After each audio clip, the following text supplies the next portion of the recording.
अस्सलाम वालेकुम dear students, this is Mohammad Hasnain Abbas. जी स्टूडेंट्स, हम बात कर रहे हैं चैप्टर नंबर 3 के ऊपर। आज इस लेक्चर के अंदर हम एक्सरसाइज 3.5 के कुछ क्वेश्चंस को डिस्कस करने जा रहे हैं। एक्सरसाइज 3.5 एक्सरसाइज 3.2 की तरह की है, लेकिन अब इसमें हम जॉइंट वेरिएशन की बात करेंगे। पहले जो है वो हम अकेले अकेले वेरिएशन को लेके चलते होते थे, डायरेक्ट वेरिएशन को अलहदा और इन्वर्स को जो है वो हम अलग अलग सॉल्व करते थे। लेकिन अब इस एक्सरसाइज के अंदर हम उनको ज्वाइन कर देंगे, इकट्ठा कर देंगे, मिला देंगे, तो उसको जो है वो जॉइंट वेरिएशन कहा जाता है। जॉइंट वेरिएशन की डेफिनेशन जो है वो ये कहता है कि a combination of direct and inverse variation of one और more than one variable forms के कॉम्बिनेशन होता है डायरेक्ट और इनवर्स वेरिएशन का, जिसमें आपके पास वन और मोर एक या एक से ज़्यादा जो है वो वेरिएबल्स आ जाते हैं। ठीक है, तो उनको मिला देने के नाम को क्या कहा जाता है? जॉइंट वेरिएशन कहा जाता है। फर्ज करें कि आपके पास एक जो है वो कहता है कि y varies directly to x। ठीक है जी, y varies directly to x है, और फिर वो कह देता है कि y direct inversely y varies inversely जो है वो z, तो ये 1/z आ जाएगा। ठीक है जी, तो अगर हम इसकी जॉइंट इक्वेशन बनाना चाहें तो y वेरीज ये आपके पास आ जाएगा x/z।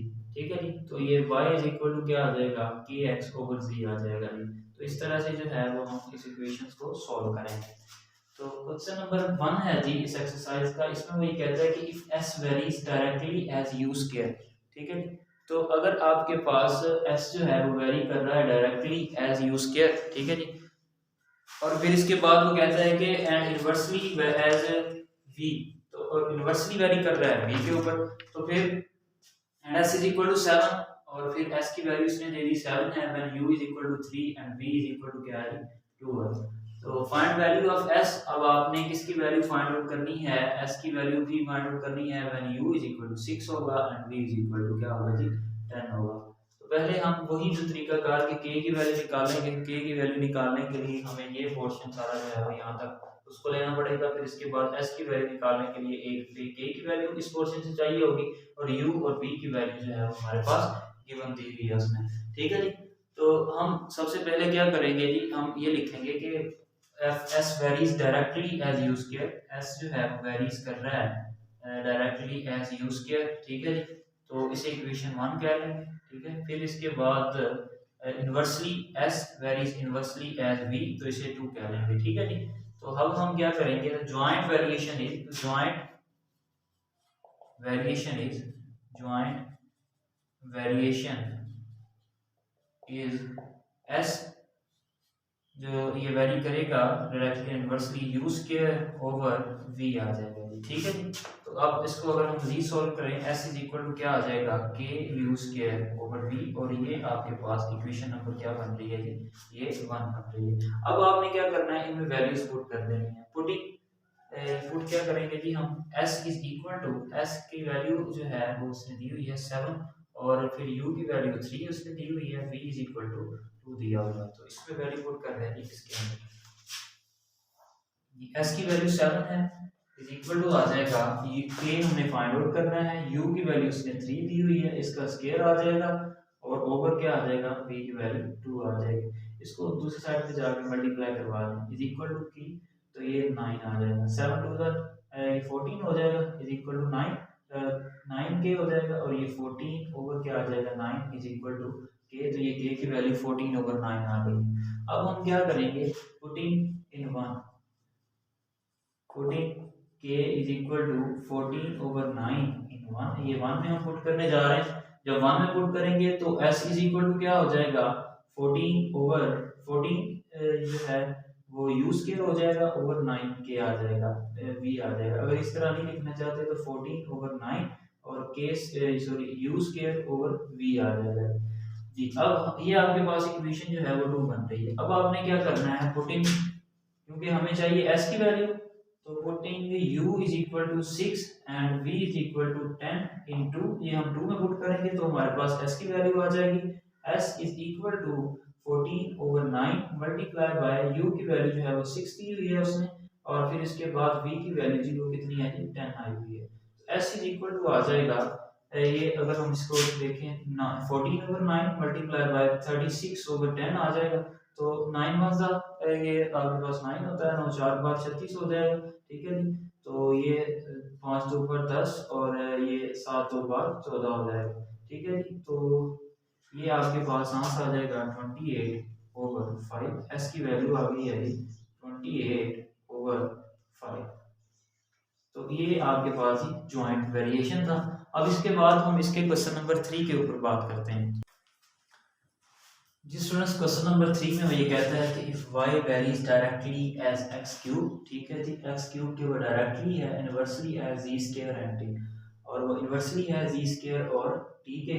ठीक है, तो इन दोनों का प्रोडक्ट आ जाएगा and y is equal to 16 when x is equal to 4, z is equal to 2, then 3 is equal to d is equal to 3। ठीक है, कहता है y की वैल्यू 16 होगी जब x की 4, z की 2 और 3 is equal to t is equal to 3 होगी। Find the value of y। अब आपने यहाँ पे y की वैल्यू फाइंड आउट करनी है।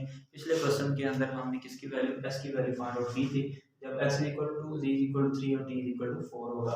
अब यहाँ तक हमें जो है वो पहले हम जो है वो ये वाला क्वेश्चन सॉल्व करेंगे और इस क्वेश्चन से हम k की वैल्यू जो है वो निकालेंगे, और k की वैल्यू जब निकाल लेंगे तो ये वाला क्वेश्चन हम इस्तेमाल करेंगे, यूज करेंगे इसे, और इसको इस्तेमाल करते हुए हम y की वैल्यू निकाल लेंगे। जी, ये बिल्कुल वही ज्वाइंट वेरिएशन जो चल रही है। तो y वेरीज डायरेक्टली, अब मैं डायरेक्टली इसे लिखूंगा y वेरीज डायरेक्टली किसके, x क्यूब के। ठीक है जी, ओवर अब इनवर्सली किसके है, इनवर्सली है जी z स्क्वायर और t के, तो इसका मतलब इनका प्रोडक्ट आ जाएगा z स्क्वायर और t आ जाएगा। देखें y इज इक्वल टू आ जाएगा k x cube over z square and t।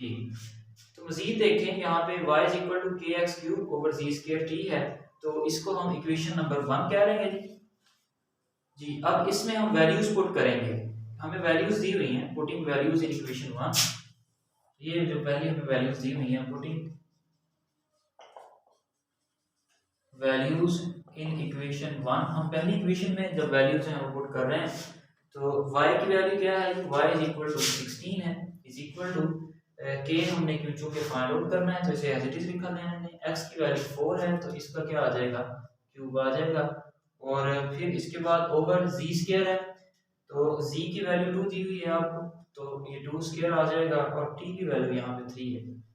ठीक है जी, तो ये 16 और ये इसका क्यूब ले लें जरा, 4 4 16 होता है, 16 को 4 से मल्टीप्लाई करें तो ये 64 आ जाएगा, 4 और यहाँ पे 3 आ जाएगा जी। ये इस दूसरी तरफ ले जाएं, 16 मल्टीप्लाई बाय 4 और ये 3 आ जाएगा, और यहाँ पे आपके पास 64 ओवर में आ जाएगा, k इज इक्वल टू ये सब हो जाएगा जी। अब यहाँ पे हमने इसे कैंसिल आउट करना है, 16 1 सा 16, अगर 16 को 4 से मल्टीप्लाई कराएं तो ये क्या आता है जी, 64 होता है। 4 4 से कैंसिल, तो k इज इक्वल टू क्या आ गया, 3 आ जाएगा। ठीक है जी, k की वैल्यू 3 आ गई है, पुटिंग इन 1, पहले में पुट करते थे k की value, y is equal to 3x cube over z square और t, इसको इक्वेशन 2 कह रहे हैं। पुटिंग, अब हमने क्या करना है, पुटिंग करनी है जी, putting x is equal to 2 और z is equal to 3 and t is equal to 4 in equation 2। अब हम 2 के अंदर जो है वो ये सब पुट कर देंगे, y इज इक्वल टू, क्योंकि हमने y की वैल्यू निकालनी, 3 एज इट इज रहेगा, x की वैल्यू 2 और इसका क्यूब आ जाएगा, z की वैल्यू यहाँ पे 3 है, इसका स्क्वायर हो जाएगा, और t की वैल्यू 4 आ जाएगा, 3 और ये 2 का क्यूब ले तो ये 8 होता है, और फिर इसके बाद 9 आ जाएगा और यहाँ पे 4 आ जाएगा। ये 4 1 सा 4 4 2 सा 8 3 1 सा 3 3 3 का 9 आ जाएगा, 2 ओवर 3 जो है वो आ गया। y की वैल्यू क्या आ गई जी, 2 ओवर 3। तो ये था जी एक्सरसाइज 3.5। उम्मीद है आपको इस एक्सरसाइज की समझ आ गई होगी। क्वेश्चन नंबर 5 भी बिल्कुल क्वेश्चन नंबर जो है वो इनके 1 और 3 की तरह का ही है, ये आप लोग खुद कर लीजिएगा। तो इंशाल्लाह नेक्स्ट लेक्चर के अंदर आपसे एक्सरसाइज 3.6 के कुछ क्वेश्चन के साथ फिर मुलाकात होगी। तब तक के लिए अल्लाह हाफिज़।